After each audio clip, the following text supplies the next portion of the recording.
Okay, then we're watching our dried age with the hottest sauce in the world. My name's Scoville. I wanted to see this. It's mad old though, right? When did this come out again? 3 months ago, I guess. No, hold on. I'm pretty sure it was older than that, but you know what? It actually doesn't matter when it came out. I just wanted to watch it because I seen this and it looked interesting. Let's see. Beautiful rib roast, one of my favorite things to dry age, but we're about to do something to it that may just be the worst decision of my entire life. Or maybe the best. What we have today is something called Mad Dog Plutonium. It is the hottest sauce in the entire world, but I really don't think sauce is the right way to describe this stuff. It's more like a black tar that should be more appropriately named Liquid Death. We're gonna cover the roast before we dry age it, but keep in mind, this has 9 million Scoville units and all sorts of warnings on it. So only time will tell if I'll be making a little trip to the ER later today. That shit still looks good though. Let's get started. This is a beautiful prime. Hey bro, that shit, bro said that shit has 9 million, but that shit still looks gas. Bro, that shit looks so good that it'll be like, okay, you take one, that shit burns the fuck out of you, and then you take another bite just because of how good that shit is. Prime grade rib roast. You can see it has that beautiful marbling all throughout, and more importantly, a huge cap muscle. This right here is the best part of the ribeye. Now, usually with dry aging, you want to find a roast that still has those bones attached to give you some nice protection. But in this case, I'm fine without them. I want as much of that liquid death to penetrate as deep as possible. Okay, at this point, I'm just putting off the inevitable. Let's open this stuff up. So here's the package. Looks pretty terrifying. I'm just gonna read some stuff off the back of it. Due to the extreme hot nature of this product shall be used with extreme care in very small amounts only. Use at your own risk. I fully understand. I hereby disclaim, release, and relinquish any and all claims, potential danger, if used or handled that I or any of my dependents, heirs, family members, or damage or injury that may result. I am not inebriated or otherwise not of a sound mind, and I'm fully able to make a sound decision about the purchase of this product. Well, I can't say I'm of sound mind, but I'm definitely not inebriated right now, so let's do it. Very tiny amount, but I'm sure it's very potent. Definitely gonna want to throw in some gloves. Of course, always. Okay, let's open it up. That just looks deadly. So this stuff is extremely thick. It's almost like a syrup. It definitely smells spicy, but it's not too pungent. Let's keep going. Give it a little taste. Just a little bit on the tongue. Just a little bit, please. I don't think he's gonna do it. Okay, so we've added plastic wrap to the cutting board. We're gonna throw this directly on it. At $140 per bottle, this stuff isn't cheap and clearly is meant to be used in very small amounts only. So I proceeded to pour the entire bottle over the roast. And something else to mention, while putting the sauce on the roast initially, I got a tiny amount on my wrist, and for legit 5 days straight, my wrist was burning. This stuff really is no joke. Okay, now we just emptied this whole 1 ounce jar onto the roast. You know what he should have did?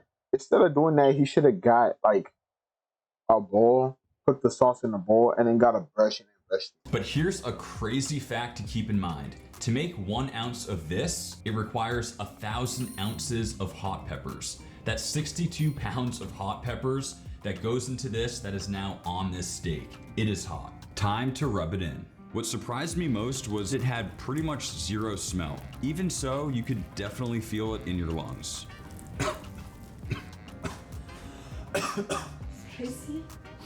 Not good. Okay, our steak is officially orange. We're gonna let it hang out in the dry ager for 30 days. Now, before we go any further, I figured it's only fair that I taste a few hot things so that you guys have an accurate understanding of where my spice tolerance is. Starting with some Duke's hot and spicy sausages. This list looks crazy. A little bit of a kick, but overall pretty mild. Okay, next up, some Frank's Red Hot, clocking in at 450 Scoville. Very good. Okay, next up, hot banana peppers. It's more vinegary than spicy. I thought it was super spicy at first. Not bad. Next up, sriracha, clocking in at 1,000 to 25. I just realized bro just put hot sauce on a chip. That's so random. Like, who does that? Scoville. Still doing good. Next up, some truff, which is just over 2,500. A little bit of sweetness. That's great. Next up, Tabasco at 4,000. Here we go. Definitely getting spicier, but still manageable. Okay, next up, jalapenos that go as high as 8,000. I'm just gonna bite it. Oh yeah. See, the thing about a jalapeno is that it might not be spicy to me, but I don't think I would be bold enough to just bite into that shit. Because I'm a picky eater, right? And me just biting into that shit, I feel like I would throw it. That was stupid. It's not like overly spicy, it's just slowly building up, all of them combined. I'm not totally accustomed to just eating hot sauces back to back to back. This is no longer fun. Okay, next up, habanero ranging from 100,000 to 350,000, so a big jump here. I feel terrible for my bathroom tomorrow. Oh yeah. It's very hot. I think right around here, I've hit the point where it's like enjoyment and just not enjoyment. I completely forgot I got milk. I don't like milk. Okay, next up we have Melinda's Ghost Pepper, north of 500,000 Scoville units. If you are enjoying this video, please do me a favor, go on down and like it. It really helps. Yeah, like my video. What you doing? Helps me out, and this is gonna be very painful. Definitely spicy, but this is more of a sauce that I can enjoy eating. I do not recommend biting into a habanero like this though. And finally, we have this thing right here. So in order to try and see how hot this is, we're gonna dilute this into some water. And I just placed a singular drop into a full water bottle.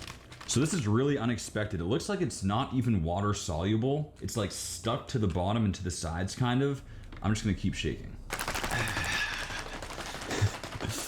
Now, before I finally taste this stuff, I went on Reddit to see what people think of it. When my employees tried it, one guy went and threw up, then passed out in the walk-in cooler. Damn. Just hot, painful, and no flavor. Never again. I think it's pretty accurate though. Good luck with it, and throw some toilet paper in the freezer. Ooh. I'm gonna try one tiny drop of this. Absolutely zero flavor, but it's extremely spicy. Just like boring a hole in my tongue. I'm honestly feeling like we might have bit off more than we can chew. Okay, now that you guys know where I lie on the spice spectrum, time to take out that roast. And this thing was quite the sight. It sort of reminded me of what I envisioned the surface of Mars looking like, or kind of like it was covered in Cheetos. Sadly, this was not the case. Just looking at the texture on this thing, I mean, it almost looks radioactive. It's like that sauce has just been eating away at that meat. It's kind of scary. I sliced it open to reveal what looked like a perfectly dry-aged roast, a nice thin pellicle, and some really great marbling. And as with all dry-aging experiments, I completely removed the pellicle. Even though it holds a lot of flavor, it's completely dry and inedible. Even though the sides have been trimmed away, the smell is still very potent. It's sort of like gasoline, but honestly, it kind of just reminds me of death. I kept the seasoning simple with just some kosher salt, making sure to get both sides and the edges. To a hot pan, I added oil and I thought it was just going to eat it like that. Which turns out was a big mistake. Yeah, you just... Hello, dear. Like, whenever I cook shit, I always add a lot of spice, right?